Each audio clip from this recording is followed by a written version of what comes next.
Welcome back. This week's topic is individuality. And being that we're just a few days away from Purim just a few days behind us, we're going to start individuality with a post-Purim perspective. Rav Noach Weinberg, the Rosh Yeshiva Zatzal of Eshet Torah, used to say, and I've heard this from Ramati Berger as well, that every single one of us is both an individual and a part of a group. We are influenced by our own personal tendencies, but we are also influenced by the society we are a part of. What we have to do, we have to take personal responsibility and choose to do what we know to be right and true, and not just be a product of society. I think the classic example of this idea is Avram Avinu. Avram Avinu grew up in a pagan society, worshipping idols. Everybody in that time worshipped idols. That's what they did. Yet, Avram Avinu left all that behind and found Hashem. But it wasn't that Avram Avinu was searching for Hashem, and that was the reason why he found Hashem. Avram Avinu was searching for the truth. It was a search for the truth and his adherence to wherever the truth will lead him that led him to Hashem. The pasuk in Yecheskel, in Sefer Yecheskel, says, Echad Hoya Avraham. Avraham Avinu was one. The Medrash, and this is in Bamidbar Rabbah in Parak Yod, says that whenever the Torah calls someone Echad, Gadolhu, it is greatness. Echad Haya Avraham is saying that there is greatness by Avram Avinu. By HaKadosh Baruch Hu, it says Hashem Echad. Hashem is one. Hashem is one in this world. There is nothing like HaKadosh Baruch Hu. By Klal Yisrael, it says Goy Echad. We are an individual nation amongst all the other nations of the world. There is no one like us. By Avram Avinu, it says Echad Haya Avraham.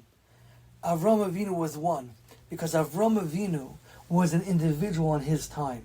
There was no one like him. No one questioning society. No one on a quest for the truth like Avram Avinu. Individuality can bring you to greatness. Being individualistic as opposed to a product of society could be great. However, it could also lead you down a path of ruin. You see all the time people who are trying to rebel against societal expectations, people who are trying to be counterculture that do not find greatness. On the contrary, very often what they find is quite the opposite of greatness. We also find that Chazal have an idea that they say, Al tifresh min hatzibur. Don't separate yourself from the tzibur, from the group. So what's the difference? When is individuality a good thing that can lead to greatness? And when is it a bad thing that could lead to much ruin? I think the answer is, and this is one of the golden rules for life always, I think the answer is in your why. Why are you pursuing individuality? Why are you doing this? Is it because you are searching for absolute truth and therefore are doing things not like the society that you were brought up in? Is it because you're pursuing the truth and will adhere to the truth wherever it may lead? Or does it have nothing to do with the truth? It's individuality for individuality's sake. It's all about the self. This is how I feel. This is what I desire. This is what will bring me attention. This is what will make me feel good. This is what I'm in the mood of. This type of individuality, where it's just revolving around the self, it's all about me, this can bring you down the path of ruin. We're all both individuals and part of a unit. We're individuals within a unit. Klal Yisrael is Goy Echad. We are an individual nation, but we are made up of a group of individuals coming together for the truth. That's what makes up this individual nation amongst all the other nations of the world called Klal Yisrael. Haman understood this idea very well.